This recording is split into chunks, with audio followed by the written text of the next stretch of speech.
First question, what the fuck is content marketing and what the fuck is programmatic? That's the question. So what is content marketing? Obviously, this group is very well versed in content marketing, but I look at content marketing a little bit differently than most. Content marketing is basically marketing, and marketing is a very generic term for being able to sell a product. Ultimately, it's about selling a product or a service. And so for me, content marketing is just a specific channel within marketing. It's no different from search. It's no different from native. It's no different from display or email or any of the other marketing channels that are available. It's just one of many. And so content marketing is just that. It's marketing. It's just done through content. And we're going to talk about why content marketing is a little bit different and why it's so effective, almost 3 times as effective as any other channel that we work with. Second part of that question is, what the fuck is programmatic? Programmatic is a fancy word that the ad tech industry came up with about 10 years ago. Programmatic is, simply put, automated buying of media. Automated buying of media. It's very simple. You set up a bunch of servers, you give them some algorithms, and they buy media that gets the best result. And so I wanted to kind of define that first and foremost because a lot of people get tied up with definitions and nomenclature. And for me, it's quite simple. Content marketing is a channel in marketing. Marketing is about selling a product or a service. Programmatic is automated buying of media, and that's done through lots of deep data and some great technology. So let's dive into why there's such a marketing romance between content marketing and programmatic. So one thing that I think we often forget about is how we as marketers, whether on the content side or any other channel, cut through the clutter. There is enormous clutter within our brains. So the question is, how many ads does the average human see in a 24-hour period? Ready for the answer? Almost 5,000 ads. Think about it. Every day, you see an ad 1 minute per day, 1 ad per minute, every single day of your life. What does that do to our brains? Well, we know we have the left side of the brain, the right side of the brain. And the right side and the left side don't know what to do with all these ads. Do they remember it? Do they not remember it? Do they connect it with a product or a service? Or do they not connect it with a product or service? Do they connect it with something that they're planning to do tomorrow? Do they plan to connect it with a project that they're working on in 6 months from now? The brain has a lot of challenges processing all these myriad of ad units that we put in front of them every single day, every single minute. And the question is, how many do we really remember? How many do you really remember? Think about it. What was the last ad you saw? Last ad I saw was for the Digital Marketing League, by the way. But really, when you're online, when you're walking in the street, when you're reading the newspaper, what ad do you really remember? Frankly, not many. So here's the quintessential question. How do we build long-term value for our business through branding? Let me repeat that again. How do we build long-term value for our business through branding? And for us, it's all about building those coherent, aligned relationships. And we all know, we've heard this over time and time and time again, right? It's about getting the right message in front of the right person at the right time. No, it's not. It's now very different from that. Now it's about getting consumers to tell others about what you want them to know and what you want to tell them. It's not about us yelling at someone about all of our brand and our product and our promises. No, it's getting other consumers to do that. And so we have to kind of reorientate ourselves around what it means to build relationships in 2021. And if you think about all the different ways that we've done it in the past, probably the best, most effective way has been through content marketing. It's about giving that person, the consumer, something of value. Maybe it's educational. Maybe it's instructional. Maybe it's entertainment. But we give them something of value that they then connect with our brand and ultimately go down that funnel, which we'll talk about in just a few minutes. So let's talk about brands that have built great relationships. Let's start with an oldie but a goodie.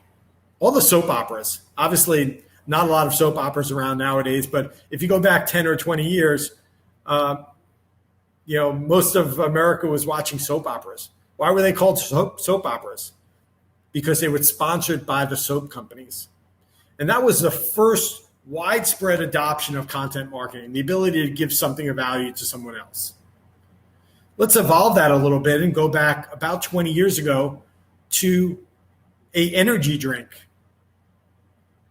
that we often put together with vodka, and that's a Red Bull. Let's think about Red Bull for a second. Red Bull just didn't take out ads and yell at people how good of an energy drink Red Bull was. They actually created amazing content. And that content has created a strong brand relationship with consumers. So when I know Richard Branson went into space yesterday, but about 7 or 8 years ago, they sent someone up to in a capsule and he skydived down. I forgot the gentleman's name. That was sponsored by Red Bull. When we think about in New York City, where I live, about 7 years ago, Red Bull sponsored some content, sponsored an event where planes flew around the Statue of Liberty. That's content that's memorable. That's content that builds relationships. Let's continue down. How about TED Talks?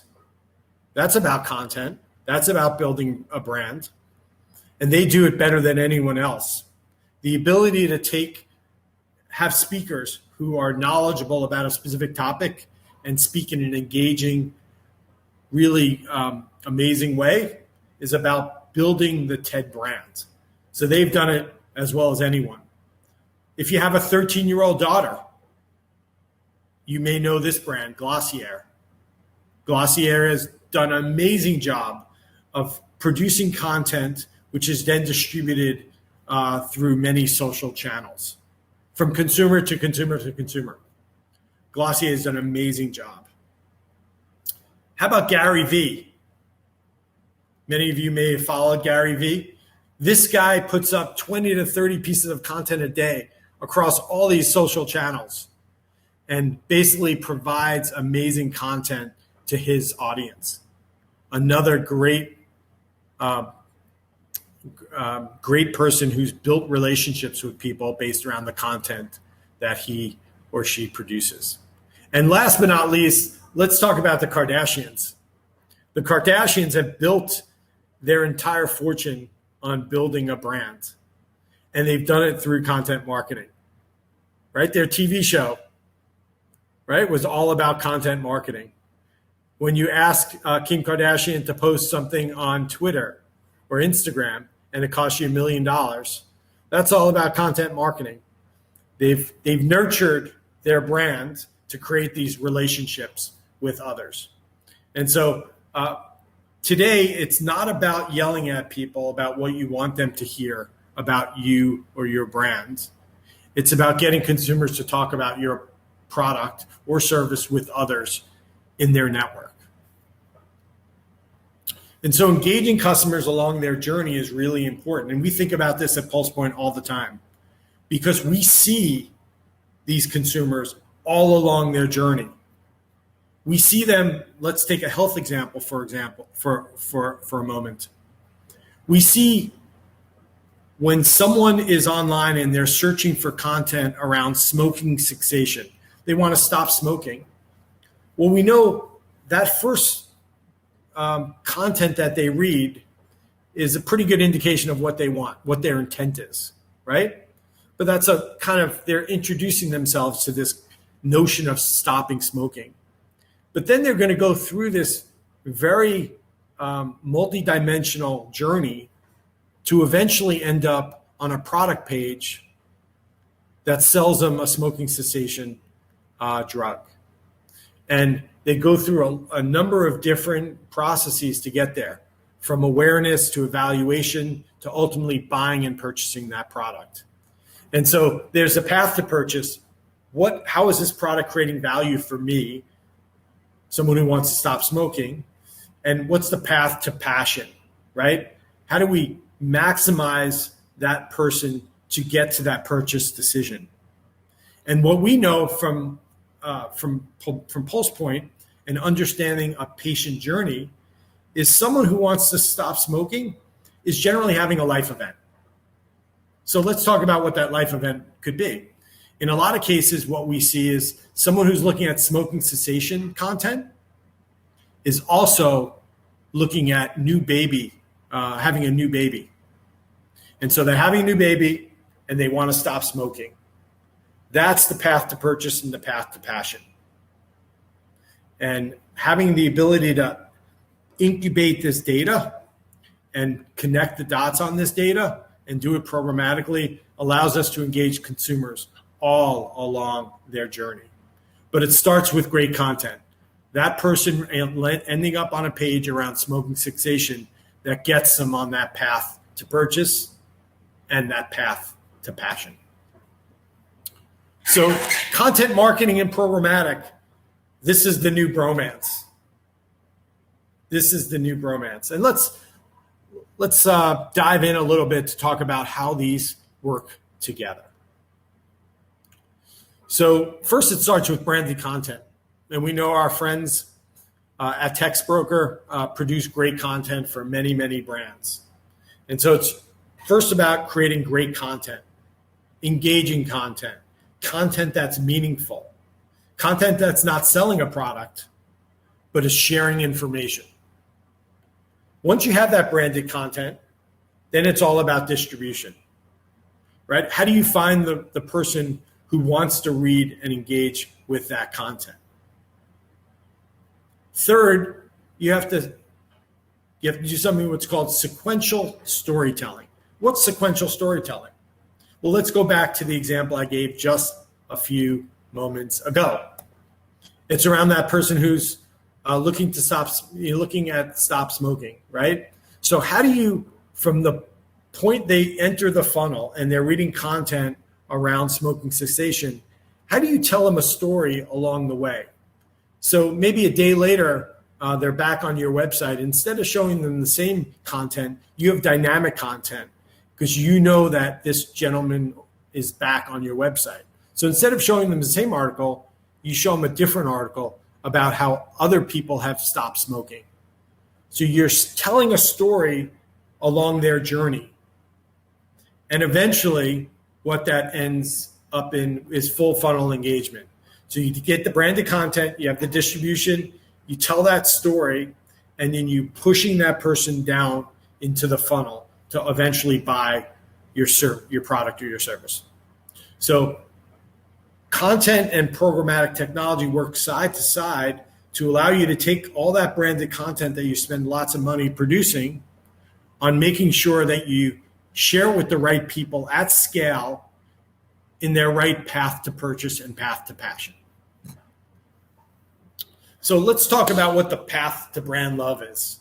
And we're going to go through a few steps here. The first is, of course, creating engaging content. And we know good content from bad content. Just go online and do some searches. and you'll see lots of bad content. How about all the clickbait that we get? Is that good content? No, it's awful content, and it's ruining our industry. So we have to make sure that we're producing engaging content, like Orbitz did. Is your travel partner a perfect match, right? It's engaging them with a quiz.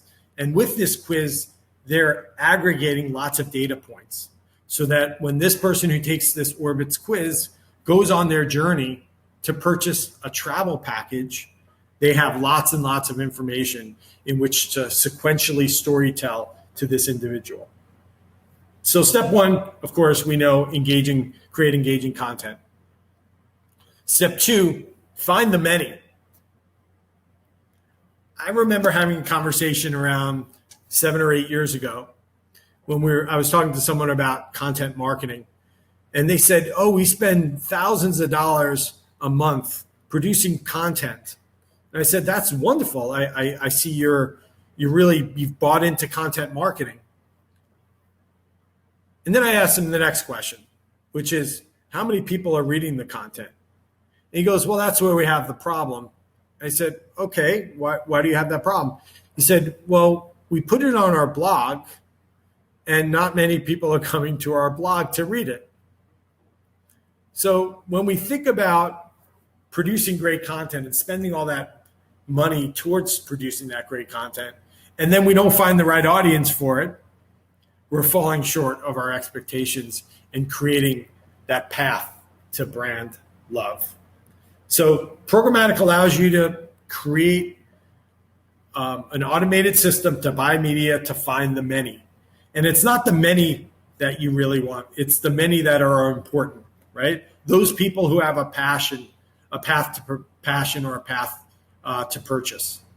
And the way programmatic works is we aggregate terabytes worth of data all across the internet. And we can tell you who's likely going to buy that smoking cessation product and who's not likely to buy that smoking cessation product, all based around all the data points that we have. So finding the many is more important than just finding the one. If you only find the one, they're going to buy your product once. Maybe they'll share it with their friend.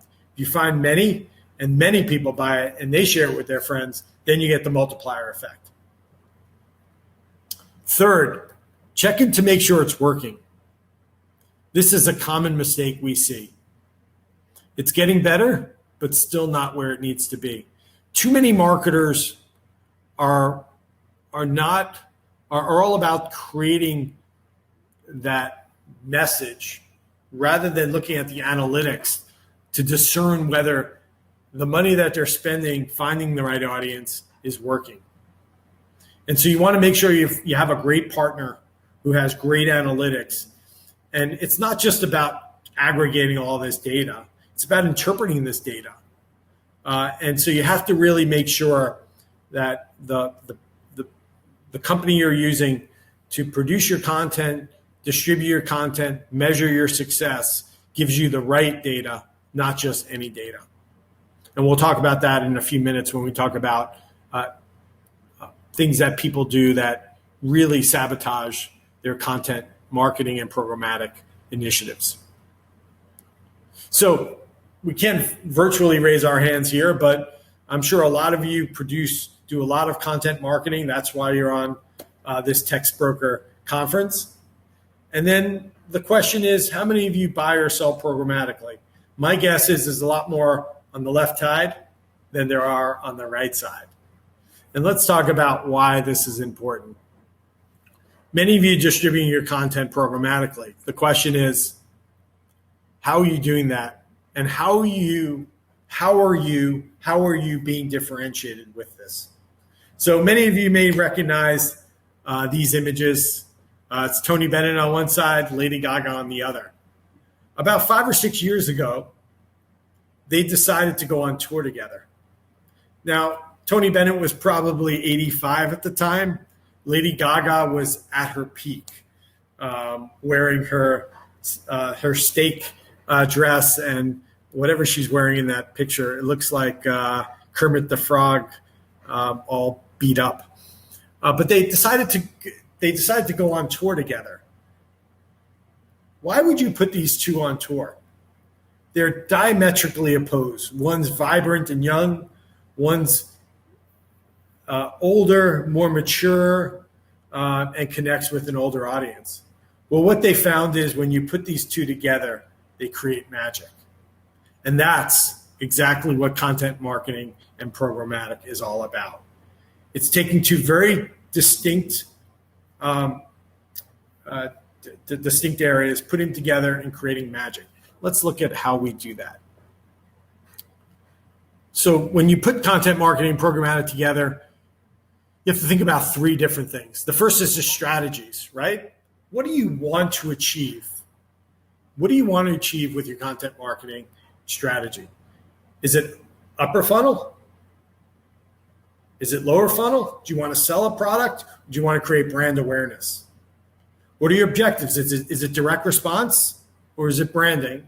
And what are your metrics, right? Click-through rate or time spent, many, many others. So this is a very generic, high-level view of things you need to consider as you roll out your programs. But they're important.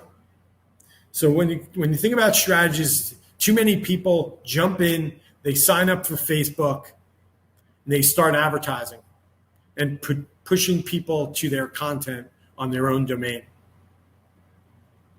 But what they don't ask is, what are their strategies? And too many people don't understand how to set the right strategy with the right KPIs around it. And so take the time to plan. Take the time to think. Take the time to discuss what your strategies and objectives and metrics are with people who may know better than you. And that may be a partner like PulsePoint or Textbroker or others, or maybe someone within your organization. And what do we know about programmatic? When I started in programmatic, which was 2012, it was a very small percentage of the overall marketplace. Fast forward to 2021, it's almost $80 billion. Think about that. We've gone from 4 billion to 80 billion. There's very few industries that have gone through that transformational shift in such a short period of time. And so how do we do that, right? Well, we do it with automated buying using terabytes of data to drive results. And we use lots of data, from geographical data, from cookie data, retargeting data, psychosomatic data. Every type of data you can think of is put into our machine to determine what the best result would be. And we do that because we want to make sure that when we're working with a client, we're meeting their campaign objectives. And here's a really good depiction of what objectives are important. How does objectives, or how are campaign objectives stratified, and how you can think about this when you're rolling out your plan. And you should be asking yourself and your team these questions every single day. Is it to entertain? Is it about brand awareness? Is it to educate, like brand engagement? Is it about lead generation and what we call enchant? Or is it about enrolling someone in a product or a service? Or it's enlisting someone. You have them as a client or a customer, and you want to continue to engage them to make sure they stay with you and remain a brand loyalist. So really important when you think about campaign objectives to think about where you fit in this funnel. Obviously, the top of the funnel, much easier. Bottom of the funnel, much more difficult. But a good programmatic partner will help you discern where you need to be and what your metrics need to look like. And all along the way, you should be demanding high-impact creatives. I think too often we settle for boring display advertisements. The world's moved on. There are so many different dynamic ad units that can engage the user, engage your customer, engage them in that storytelling that we talked about. And so you should be looking at all these different types of creative units. There's lots of future stars that the IAB puts out, and some of those are the most amazing, most engaging ad units out there. So what do we know? We know content is always king. Content is always king, always will be, which is why we as brands spend so much time and energy and money producing great content. But producing the content is just the beginning. Content is king, but programmatic will soon be its queen. And if you want to know how I know this, well, this is me a few years ago in a younger day. And so I've been around the block a little bit, and I've seen the maturation of the content marketing space. I've seen the maturation of the programmatic space, and I've seen them collide in a magical way. And when you get it right, like Red Bull, like the Kardashians, like Glossier or TED or Gary Vee, amazing things happen. You sell more products, you lift your brand, and all that time and effort that goes into producing that great content produces great business results. So quickly, I want to take you through a few challenges that we've seen all along the way. These are lessons learned. And the first is a lot of content marketers focus on their product. Consumers don't want to read about your product.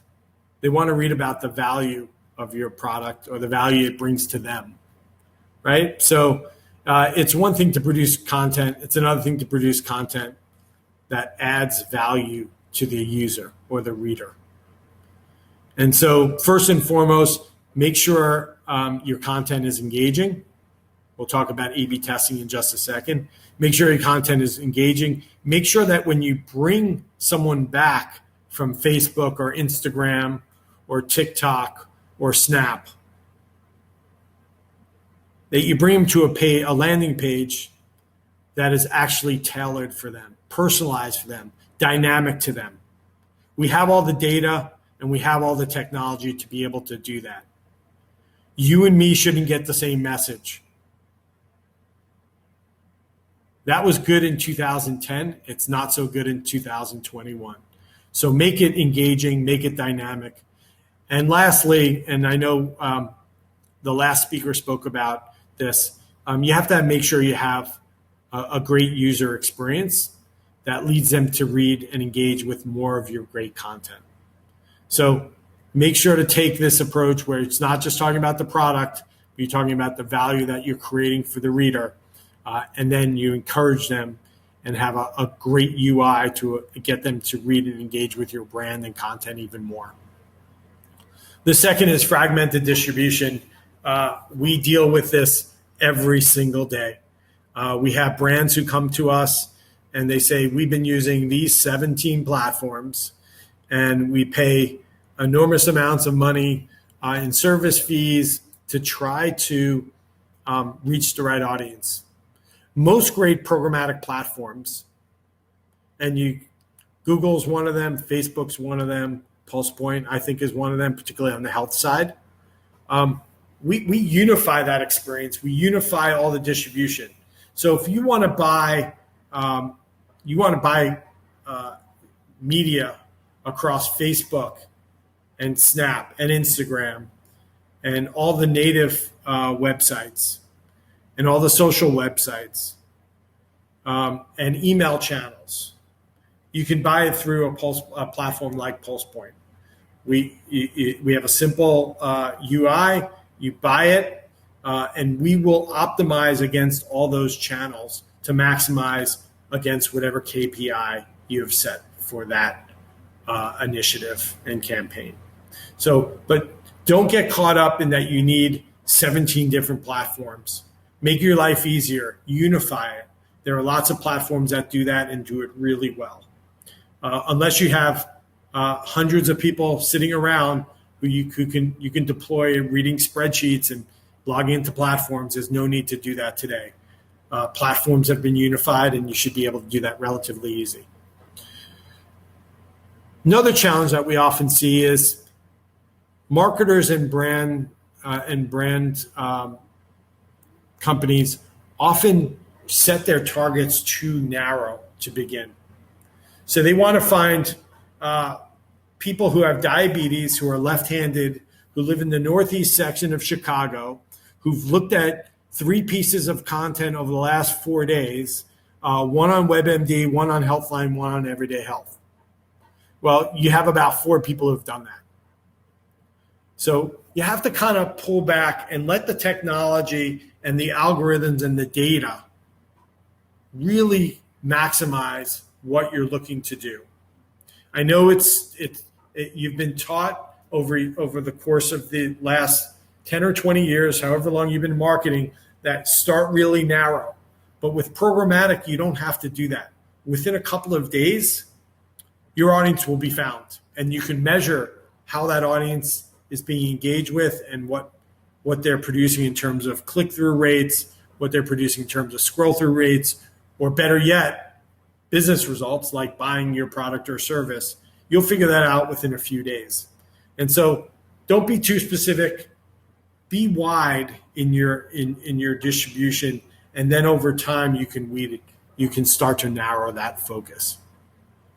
And speaking of doing a great job on optimization and weeding out excess spend, it's really important that you A, B, C, and D test across all these channels and across all your content. If you're producing 20 pieces of content around running in America, running trails in America, well, some will do really well and some will fall flat. The results will tell you that. All the KPIs that you set up in terms of click-through rate, scroll-through velocity rate, in terms of email signups, right? The data will tell you that. So whether you're distributing on Facebook or Outbrain or Triple Lift or any of the other many distribution platforms that are out there, you should be able to A, B, C, D test headlines and images and articles. And over the course of a week, really understand what content's working on what channel. And last but not least, this is the one that drives me nuts. And I say, what the fuck, every single day when we hear, hey, what's the click-through rate? It's not about the click-through rate. That's a metric that was developed years ago that has served its time but is no longer useful. Move beyond the click. There's so many other metrics that are available today across Google Analytics or across all the technology programmatic platforms you use, right? Time in view. How long is that content remaining in the person's view? Scroll through velocity. What does that mean? That means how quickly does the person move up their mouse reading the content? The slower the velocity, the more likely they're reading your content. The faster velocity, more likely they're not. And what's the social actions? Are they sharing? Are they clicking? Are they cutting and pasting the URL? All these things are available for you to analyze and understand what the results are on your content marketing campaigns. So successful brands have done this really well. They've created branded content.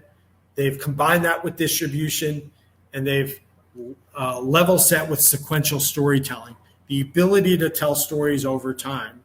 And what that's led to is that full funnel engagement from the top of the funnel all the way down, where they build that engagement and then they get to that sale. And ultimately, that's where we want to be. So coming back to Tony Bennett and our friend Lady Gaga, once again, you would never think about putting them together, just like content marketing and programmatic. But once you do, you find out that there's magic together. So with that, I'm going to kick it back over to Cody and Philip, see if you have any questions.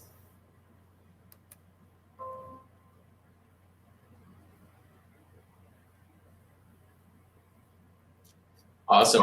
Thank you so much. A lot of thought-provoking information.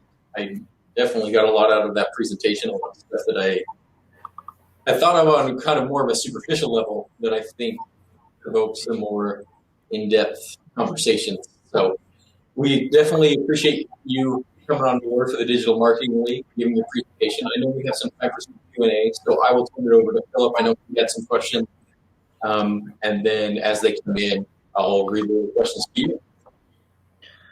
Right, yeah, if anybody has a question, definitely put it in the chat, and we will ask Sloan. Sloan, I think probably this may be a very fundamental question, and feel free to plug PulsePoint as much as you want in answering this question. But what's what's the right business? What's the right business size? I think a fair number of folks, at least on the Textbroker side, are relatively small businesses or local businesses. Is there kind of a minimum? Is there an ideal sort of makeup for somebody who wants to use programmatic? Yeah, I think it's a great question, Philip. I think going back 5 or 10 years, you would have to be a large player to be able to take advantage of programmatic. That's no longer the case. There's a tremendous amount of platforms available that allow you to do content marketing programmatically successfully in small budgets. Facebook is exactly one of them, right? You can log on, you can spend $10 and see your results. There's lots of other platforms out there. HubSpot is a really good platform for content distribution. And then you can, between HubSpot and someone like Google or Facebook, there are many other players in between. I think you want to look at the type of company you are and the type of vendor that's out there. So, for example, PulsePoint, we generally work on the health side, not exclusively, but primarily. And we don't work with clients less than, call it, $100,000 a month. So fairly large clients. But once again, HubSpot, Facebook, you can get online and spend $20 in a month. And they'd be happy to take your money. And they do a really good job of distributing the content and producing some really good granular KPIs and analysis on the results. Got it. Makes sense. Hey, just I guess a follow-up question to that, and I know you covered it a little bit in your presentation. You said you don't want to get too narrow, right? Your example of a person, you might get down to 4 people who may have had that same pattern throughout the day. But let's say, let's say you only have like $1,000 to spend. How do you find that sweet spot of, okay, I don't want to be super narrow, but I also don't want to cast a wide net where I'm not getting any ROI? Yeah. It's a great question, and I think it starts with your campaign objectives and what your budget looks like. We work with a lot of pharmaceutical companies, and they have a tendency to go really, really narrow, and they realize, they can only hit about 100 people a day. And we're like, let's pull it back. Let's use the technology to optimize to get to your right audience. So that's a very different approach to the one that you've just, the use case that you just brought up, Cody. So in that case, you probably don't want to go too narrow, but you don't want to go too generic either, right? Because you have $1,000. Let's say you want to spend it over the next month, so you have 30 days, right? You have $300 a day. Maybe the first few days, what you're doing with that campaign is you're starting pretty broad. So let's just say you're using Facebook. Let's say there's 30 different demographical targeting you can do. Maybe you down select to maybe 10. Run that for a day or two. That should, and remember, Facebook is CPC, so you're going to get a lot of impressions, and you'll see what gets you your click-through rate and or some sort of engagement after that. And so I would start with a few days where you start more broad, and then over time you see how your results go, and then you go more narrow or pull back and go more generic. So once again, it goes back to that testing, that ABCD testing, right? Get it out there. You should know results relatively quickly.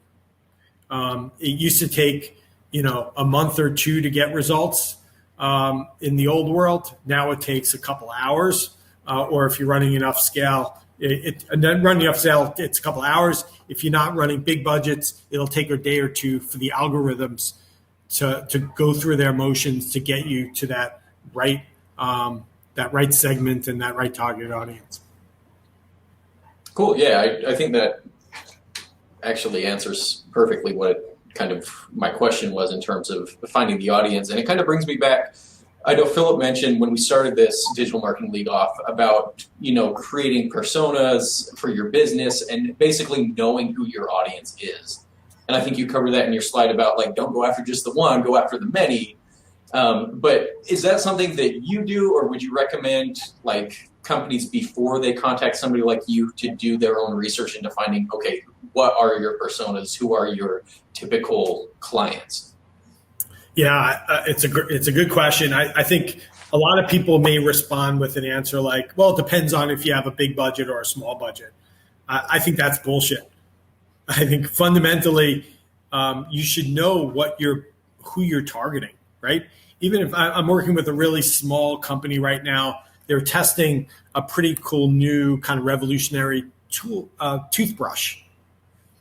And so when I think about they run, I don't know, $100 a week in on Facebook to just test messaging and to test how they're doing, and what they're doing is over the last couple of months they're creating personas. And so originally they thought they were going after baby boomers. What they've learned from their 2 months of research on $100 a day is they're really targeting millennials. And so you can use content marketing programmatic to actually create your persona. Or if you're an established business, you should be able to take a step back, look at your sales through, right? Who's buying your product today? What do they look like? Where do they live? What are their proclivities? And create that persona. And then when you're setting up your targeting on the programmatic side, you can say, okay, these are the people who I want, and these are the people who I don't want, right? Remember, there's positive and negative, right? Affirmative and non-affirmative. So creating those personas is important for any size business. In some cases, it's easy to do because you have all that data. In some cases, like this toothbrush company, they don't have any sales history. So what they're doing is using content marketing to. Perfect. Yeah, I think Textbroker was kind of a victim of that. Philip shared, at first we had that image marketed towards, it was a guy and a lady, and she had a pen in her hand. And then once we ran the data behind it, we found out, okay, it's more, middle-aged men who are professionals and so forth. So definitely Textbroker fell into that, but luckily using the data, we were able to come out of it. I do have a question from chat, and she says, how long should you run ads on Facebook, and is a week too short? There's no simple answer to that. It depends on how big your budget is, how wide your targeting is, or how narrow your targeting is. So what I will tell you is Facebook's pretty damn good over the course of a few days in figuring out whether a campaign is effective or not. Once again, lots. Like what's your product, what's your landing page, what's your conversion rate, how much your budget is, how much you've A/B tested your creative and your content and your landing pages. So it's a really difficult question to answer. But what I will say is a week's not too short. A week you should be able to get really good data from Facebook on what's working and what's not. So I want to shift gears a little bit. I liked when you sort of said, hey, you may have a smoking cessation product, and you either through data you get or sort of just research, that a decent number of people who are looking for that product, it's because there's a baby on the way or they have a new baby. I don't know if you can answer this or if you have a sense of kind of from your clients what their best practice is, but is that something you would mention, right? So you're creating content about stopping. That a decent percentage or maybe a pretty good percentage of the audience has a new baby. Is that something you work in there? Is that something you stay away from because you don't want to sort of freak people out? What are best practices there? Yeah, I think it depends on the industry. We work a lot in the health industry, and so health marketers tend to be very conservative in their approach. They don't want to freak someone out. So And we've all experienced that, right? Where we maybe we're looking at content for our parent who has diabetes, and next thing you know, you have a diabetes ad sitting in front of you when you're reading ESPN. I think it depends on the industry. Pharmaceutical companies and health companies tend to be very conservative as they approach that. But I'll get back to that in a second. And then you have other industries like, CPG.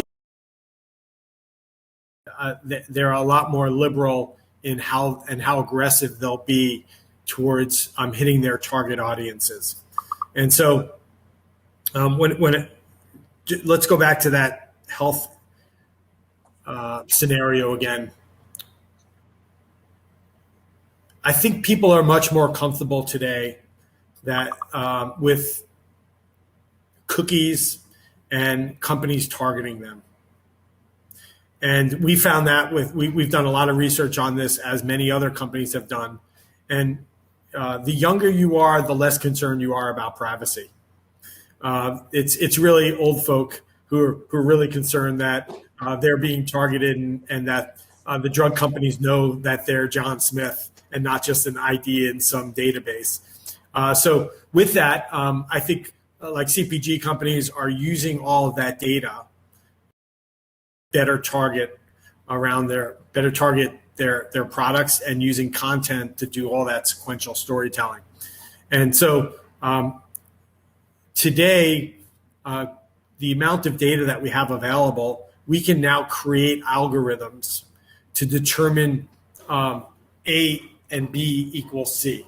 So what we determined was, going back to that smoking cessation, we saw a lot of people looking at smoking cessation content and immediately going to new baby content.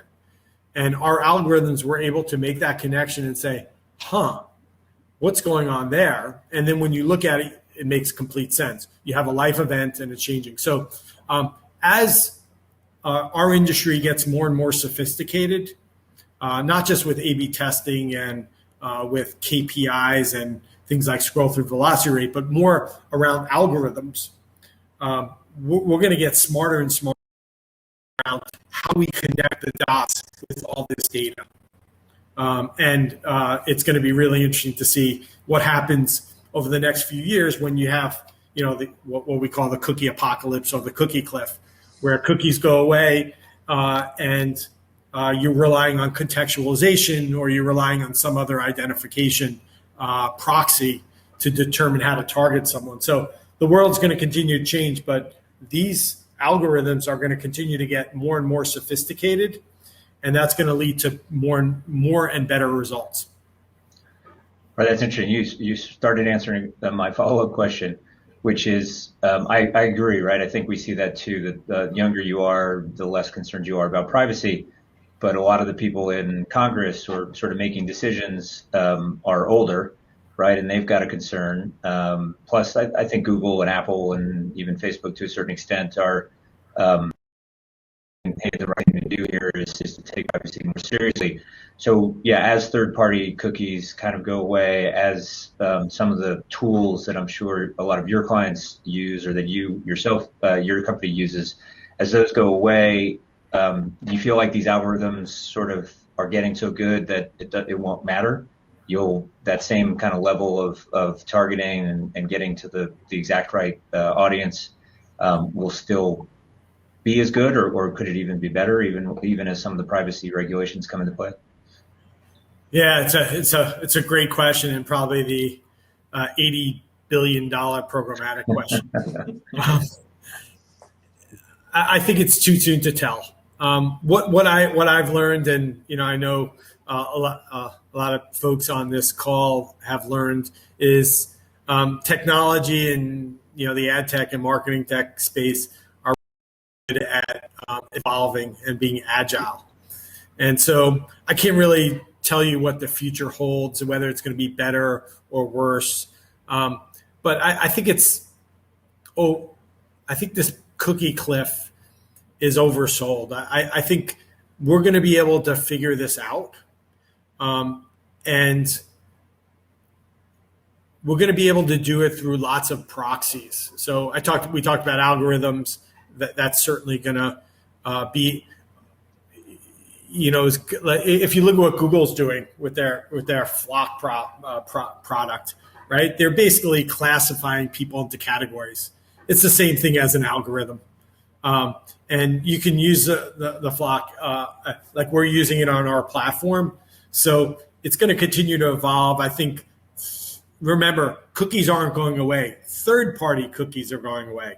Right. First-party cookies remain. So if you cookie, you're going to be able to create these data relationships with others, and you're going to be able to utilize that first-party data. So it's or first-party cookie. So it's I think it's going to continue to evolve. I think we're going to get. There's not going to be as effective. The advertising targeting criteria won't be as effective, but it's going to be pretty standardized across the industry, and except for a few players. The walled gardens like Google, Facebook, Apple, right? Amazon, and those that have huge amounts of first-party data. So recently, my company got acquired by WebMD. WebMD has huge amounts of first-party data. They're going to be much better situated to be able to navigate the cookie cliff and target much better than someone who. So long-winded way of saying, Philip, that I don't know.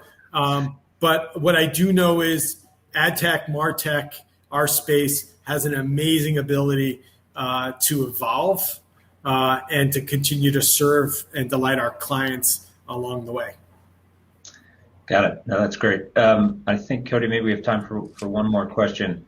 And I'll be honest, I don't know if this is a good or bad question, but are there certain industries that you would say, hey, if you're in this industry, you'd be crazy not to be using programmatic? And are there, on the flip side, other industries where you said, yeah, based on everything we've seen, for whatever reason, that just doesn't seem to lend itself well? Yeah, I think what we've seen, and you could see that from the chart I showed earlier, when we went from $4 billion in 2013 in 2021, every industry has been impacted by programmatic. Tim Armstrong had a great quote, and I use it all the time, which is, what can go programmatic will go programmatic. There's no stopping programmatic. When you think back 20, 30, 40 years, the New York Stock Exchange, you had people on the floor, with little pieces of paper and giving signals. Everything was, transacted on the floor of the exchange. Fast forward to today, less than 0.01% of transactions are done on a floor, and that's on the commodity exchange in Chicago. So everything has moved from that analog to digital, and that's the same thing that's happening in our space. What can go programmatic will go programmatic. Whether it started with just display, and then it moved to email, then it moved to native. What can go programmatic will go programmatic. So we're seeing in industries like auto, travel, finance, 85, 90% of all budgets have moved to programmatic. Of online budgets? Of online budgets, yes, of online display budgets. Healthcare is still at about 30%. They're slow to change. And then the big kahuna, and this is the biggest question that's gonna be asked over the next 6 to 12 months, is what happens with TV. So this year we'll cross, I think, 90% of all TVs in the United States will be connected, will have an IP address. And so all the linear TV advertising that we see, the $80+ billion that we've seen over the last few years, or last 100 years, and all that inventory fronts. Well, what happened with COVID is everyone said, holy shit, I don't want to spend money. I don't want to spend the money spend that inventory that I bought in the upfront. I want to move it to programmatic. I want to be agile. I want to be able to move money in and out on a dime. And so TV is the big question mark. and programmatic TV is coming on quickly. And I remember, 6 or 7 years ago, when I was speaking to all the big publishers, they were like, no, RTB, real-time bidding, programmatic is called race to the bottom. It's never going to happen. We're not going to let it happen. And all those publishers have been proven to be incorrect, right? Everything moved to programmatic. The same thing's happening on the TV side. All those TV buyers who are saying, no, TV's different. Well, I hate to break to these folks, but Nielsen sucks. Measuring solution. And so all those dollars, most of those dollars will move to programmatic over the next, 2, 3, 4 years. It'll happen quicker than people expect. And that's going to be the next huge shift in our market. So it's a long-winded way of saying, Philip, that we'll go programmatic, we'll go programmatic. Everything's impacted by it, has been and will be. I think that's a good place to end. Yeah, like I said, a lot of thought-provoking information. With the TV, perhaps it's already going there, right? With like YouTube TV, it's not even basic cable anymore. They know your IP address. If it's YouTube TV, they know your Gmail. So, and they've connected all of that. Yeah, exactly. So, yeah, that's awesome stuff. We appreciate you taking the time to come on with us. It's been an amazing 4-hour event here. I know Philip and I have been going. Appreciate you joining us for the last hour. I'm going to throw up the slide here. So you guys can... Thanks so much for having me, Philip and Cody. I appreciate everyone participating in the digital market.